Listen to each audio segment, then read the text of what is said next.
This is where my dad works. He's a fabric cutter from a small business in downtown Los Angeles. This is where my dad works.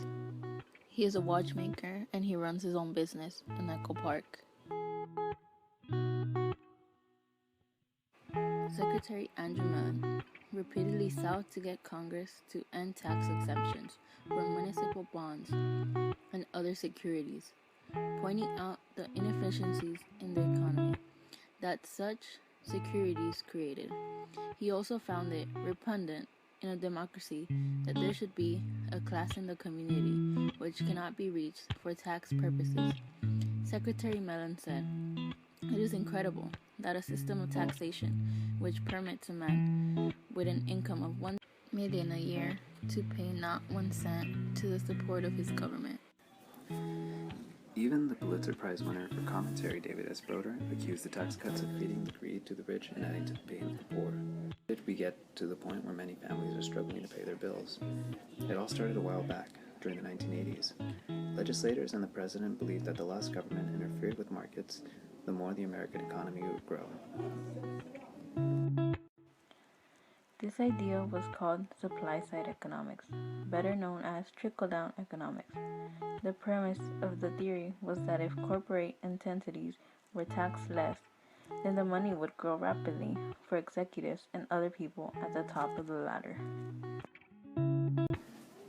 The government began to reduce corporate tax rates and the income tax rates of the top earners in the nation in order to reduce double-digit inflation during the 80s.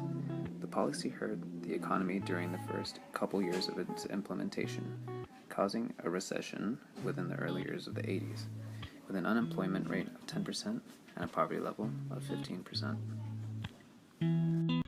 The economy does end up growing in America, but the living expenses also rise, leading to the decline of the middle class and lowering the real value of the minimum wage in America.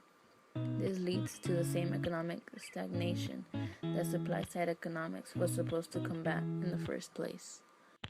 The deregulation of companies by Reagan directly caused the growth in income inequality in America.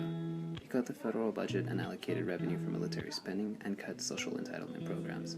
The problem we face now are the stagnating wages and the increased cost of living. In Los Angeles alone, the amount of homeless people has increased 85% this year, with many out on the streets due to rising rents and federal funding cuts. These cuts have made it harder for smaller businesses to thrive in their trades, and it makes it harder for our families to earn enough to make a decent living because that is what drives the consumer culture that turns the wheels of the economy. It is time to step further away from supply-side economics because of its ethical and practical shortcomings. It is not viable to have an American dream when a vast majority of the lower and middle classes are being attacked by policy that aims to strengthen the wealthy.